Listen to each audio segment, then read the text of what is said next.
I'm Mike Jubin. I'm the General Manager for SITECH Northeast. I am coming to you from the new service center that we have in our new facility here in North Syracuse, New York. This area will be for our 3 techs to prep equipment that's going to go out to a customer. It'll also be where a repair that comes from a customer gets fixed. We're a level 3 service center. Level 3 is the highest level that Trimble provides a dealer. Everything that they entrust us to sell, we can fix.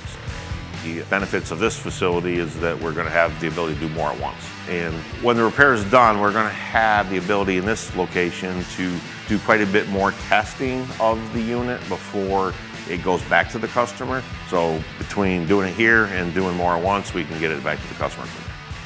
Anybody that wants to visit with us, our service manager will be able to bring them right in here, meet our techs, and show them what we do.